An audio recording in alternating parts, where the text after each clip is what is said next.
You're invited to pretty with me at my pretty party. It's your favorite auntie. Keep your pity, give me the party. I gotta look good, so I'm gonna be tardy. What's up, my teacups and teapots? It's your favorite auntie. I am back with another video. For those of you who are new to the channel, what's up? My name is Joy, and I am your favorite auntie. Anyway, let's get right down to business. So, this Sunday sip, okay, is coming from Acts chapter 19, verse 15. And I arrived to this particular scripture because it is a lot going on in the church world, and this is the perfect opportunity for, for believers and for me to help you understand what's going on and, really find what's happening out there in the world here in the scripture. So this is a perfect learning opportunity with what's going on in the church world. And I want to say that this particular teaching is being done respectfully. So whoever sees this video, I pray that it is received out of love and out of respect. Okay? But the bottom line is,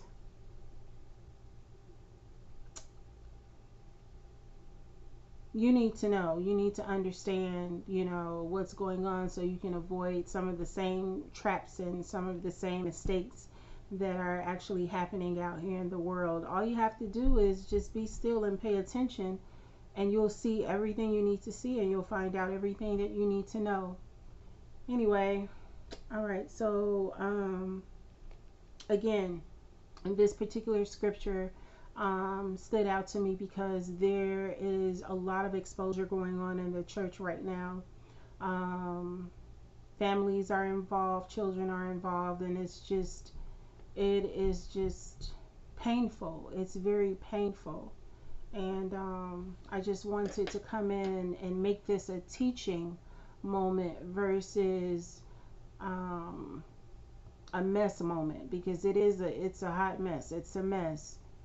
But we're not going to spotlight the mess. What we're going to do is highlight the scripture so that you can definitely learn from this particular situation. All right. So Acts 19 verse 15, it says, oh wait, I thought I was on the page, but I had went to something else. So hang on, let me get it.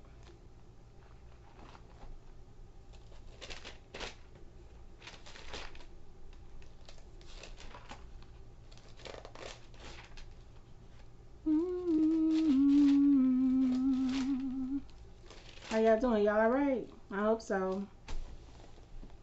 All right, so what I want you to do is I want you to read this full chapter, okay? Go to Acts chapter 19 and read the full chapter so that you can get the full context of the scripture. I am just going to briefly speak on it, okay? So this is Acts chapter 19 verse 15, and it says, and the evil spirit answered and said, Jesus I know, Paul I know, but who are you? My pastor preached on this a couple of Sundays ago. I remember him speaking on this when he was talking about slay your Goliath. I think that's the sermon. And I think it had to do with sex. So he actually prophesied this situation. And it's weird because now that I think about it, he spoke about this. He said how people were on these different sites and hooking up, and he was saying like, hey, control yourself. You got to slay that Goliath. You got to, gain some control. But anyway, it's amazing. Like, he did just prophesy on this, and then it came out, and it's all over these YouTube streets. All right, so basically, the demon was saying to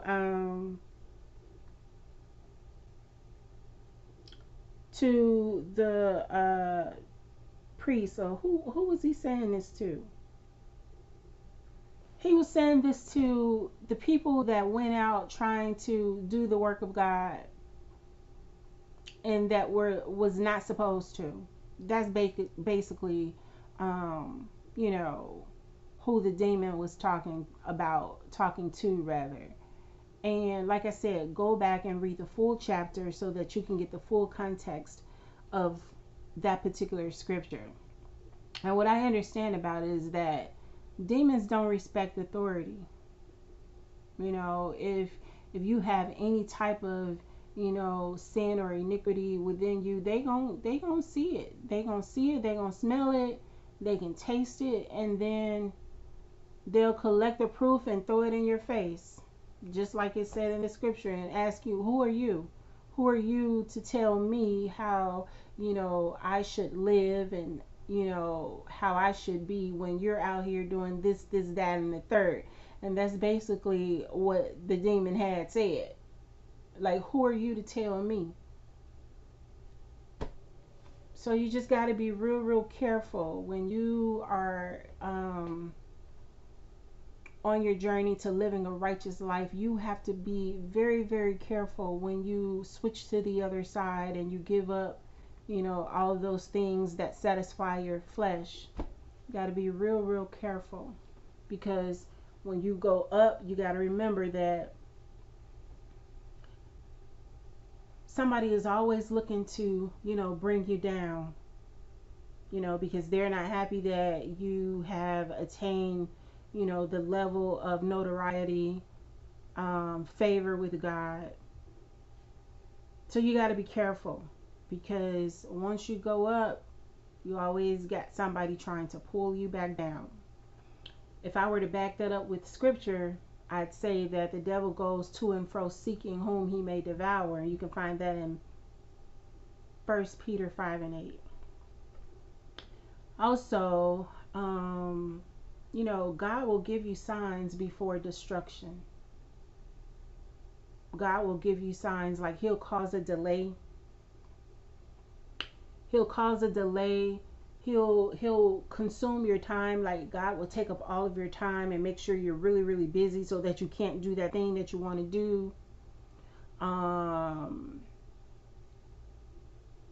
He'll put like space in your planning of it. Like, it'll be like, oh well, it can't go through because there's like too much space or too much time, and it's just not like adding up. You have to pay attention to the signs, because there are angels that go before you, there are angels that cover you, and there are angels that guard you. So you have to pay attention to the signs, basically. Also, I want to point out that God is all seeing and God is all knowing, omniscient. Okay, so there's nothing new under the sun, and there is nothing hidden that won't be exposed. So whatever is done in the dark will come to light. And you can find that in the book of Genesis, when God said, "Let there be light." But anyway, I must admit that I had a moment where I was angry, with the church, and I can't even say that the church itself, I think I was more so like angry with just how I was done by the church. And I guess you can call that church hurt, but I wouldn't even put it on church. I would say God hurt, because the church can't do nothing outside of God. at the end of the day. But you basically have to find yourself in these scriptures to know, what side you're on, which side you're on, so you can get on the right side and get out off of the wrong side. Definitely that. When I, went through my little ordeal years ago, I cried like a baby. I was in the book of Psalms like David, crying out like David, like, God, search me, try me, see me, lead me. All right. In the life of everlasting. I think that's Psalm 139. I think 23, 24, something like that. But anyway, it is rough out here. I want you all to stay prayed up. I want you all to stay visual, aware, and just be mindful of yourself. Be self-aware and be aware of your surroundings. And like I said, the enemy sets traps. You don't have to take the bait. You don't have to take the bait. So I'm going to do my best to help you understand this Bible and use like current event situations to actually help you understand certain scriptures in the Bible, because I know some of you all don't go to church. Don't go to church, not interested. Yeah, just, I get it. I really do get it, because there was a time where I didn't go to church and I really wasn't interested. My mother tried to teach me this Bible thing. She tried to teach me about God. She tried to go over this Bible with me, and I wasn't interested, and I wasn't able to receive it from her. I didn't want it from her. I think now looking back, I understand that I had like a really, really strong hatred toward my mother. And that was due to some abuse that happened in my early adolescent years. So yeah, I didn't want anything, I didn't want to receive it from her, because it was almost like it was a burden for her to actually try to teach me. Now, granted, we did watch church on TV, but she and I went to church maybe like 3 times, I believe. Yeah. Yeah, I think so. But anyway, yeah, so that's another reason why you all may not be interested in the word, the Bible, the scriptures, or church, because sometimes people are burdened to actually teach this, go over this. I remember another person in my family, I won't say who it was, because I wasn't able to pick up on it as fast as he did, because I wasn't able to grasp it as fast as he thought I should have. It was almost like an irritation, like he was irritated by actually reading the scriptures with me. So let me see. It was almost like he was disgusted or burdened that he had to come down off of the level that he thought he was on to actually break bread with me. I'll say that. But anyway, I get it. I understand, which is why I'm going to take my time and try to help you all like really, really grasp this and try to understand it so that you can be comfortable with asking questions. Definitely comment and ask questions, and I will definitely try to answer them or direct you to someone that I trust who may be able to answer them for you. Yeah, but we're gonna get through this thing called life together. That's what we're gonna do. We're gonna get through this thing called life together. And I'm gonna pray for the best for you all, but I see it is getting so dark. Like, it's getting so dark. But God said, "Let there be light," and that's not one thing I want you to understand. There is nothing hidden that will not be exposed. Whatever you do in the dark, it will come to the light. And my mother, she reinforced that. Now, that's one thing that stuck. That she said to me, whatever you do in the dark is going to come to the light. So I don't have to be over you. I don't have to watch you constantly. I don't have to ask you a million times this, that, or the other. She said, whatever you do in the dark is going to come to the light. I'm going to find out. And baby, let me tell you something here, okay? She found out. She found out. Yeah, she found out.